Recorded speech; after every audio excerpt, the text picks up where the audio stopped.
Right, so this is the McFarlane Spawn Classics Poacher figure. It was a Series 34 figure, which was the last one ever released under the Spawn name.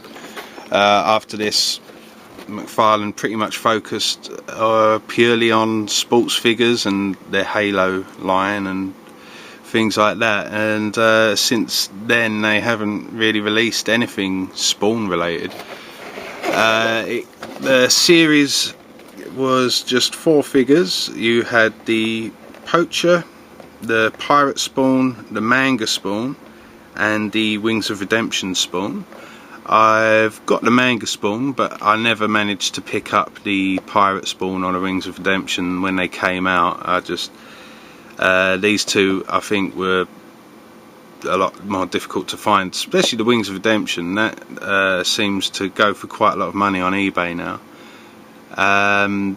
These figures are basically re-sculpts of popular figures from past waves, although the Poacher figure was actually released in the Total Chaos series of figures, which didn't really relate to Spawn, but it seems to have been a popular enough figure to get into this last Classics line.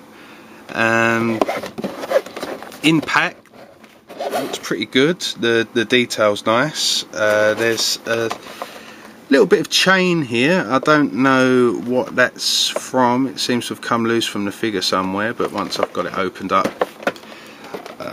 should be able to find out where it actually came from. So I'm going to pop this out of the package and take a closer look. So here's the Poacher out of the packaging, and he is a very nice looking figure. The detail on it and like in the sculpt and the paint is really impressive, but there are certain aspects of this figure which really let it down. I found where the little piece of chain attaches, which is on the wrist here. So I'm just going to stop for a second, stick this on, and then continue with the review. So there's him with his extra chain reattached.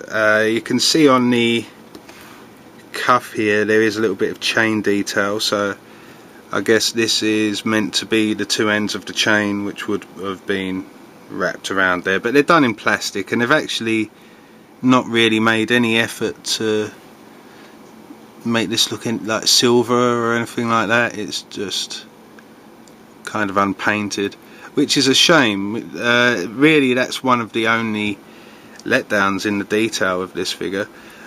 Starting with the head, it's got all these tattoos or body art or scarification or something like that. Piercings in his belly, little pieces of bone in his belly there. Yeah, 4 tusks, which isn't normal for an elephant really. The 2 standard ones, and then these 2 which come out of his cheeks, just to make him look that little bit more evil, I suppose. He's got a piercing in the end of his trunk. 3 little piercings in his eyebrow there. 1 piercing there. Holes in his ears here. A couple up there. So this guy's got a lot of piercings. Yeah, with the detail, it's nice. I like it. It's got a little wooden shoulder pad there, and they've done a good job with that.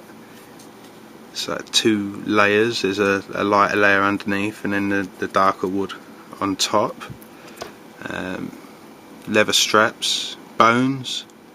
It's got little skulls around his arm there. I guess they're human skulls. Quite small, so that must mean that he's pretty big though, I suppose. Little, what do they call these? Little loincloth with a skull detail on it there. It's not too easy to make out, and then there's more bones either side of it. His right hand is holding a, I guess it's like an ape skull or something like that, of a cyborg eye. Moving round to the back, you've got his ears, and they tie back into a ponytail, which is quite an interesting detail. These are the look of it is quite similar to the Four Horsemen's Seventh Kingdom figures, although they have a lot better articulation than this guy. So getting to the articulation, really not much at all. So to start with, no movement in the head, nothing at all. His left arm, he rotates at the bicep and at the wrist.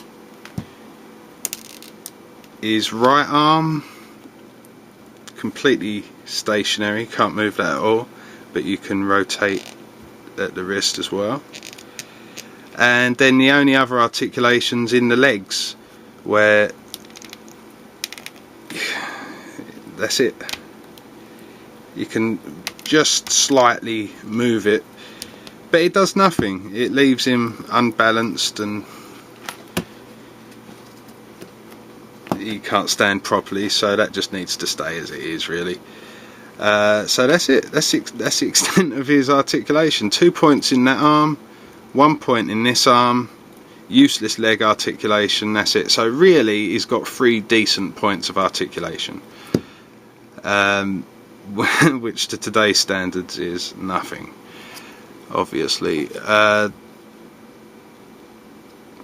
Having a bit of a close look at him again. This is a separate piece, the sash he's wearing.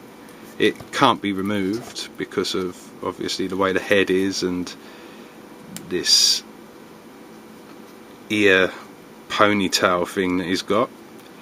But yeah, you can move that around, make sure that's in position decently. The one accessory he comes with is a sword, and pretty decent detail on it, bit of texture to the blade there, and some spikes on the handle. And to put this in the hand, you have to pop that off there and then pull it out, push the sword into his hand, and then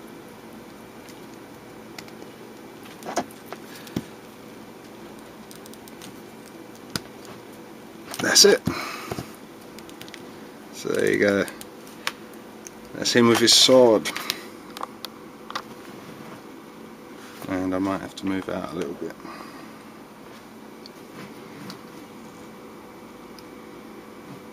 So a good looking figure, not much articulation, so it's basically a statue. It's totally a statue. On the height, he stands to the top of the head at about 6 inches, and then to the back of the tusks on his shoulder here, it's like 6.5 inches. So not too tall, quite small for what he's meant to be, really.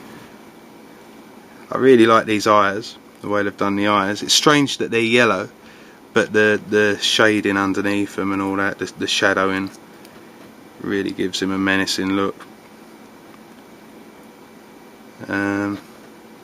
Hopefully I've covered everything with this. There's not really much to say. He's only got like really limited articulation, and all of his pluses are in the sculpt and the detail, the paint, which is pretty decent and clean. So yeah, there he is.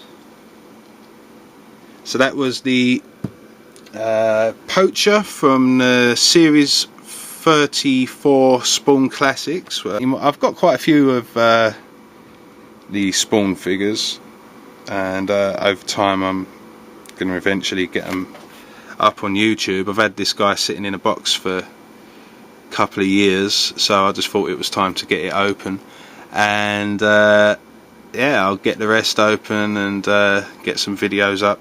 Not many people seem to review McFarlane stuff on YouTube. So there we go, and thank you for watching.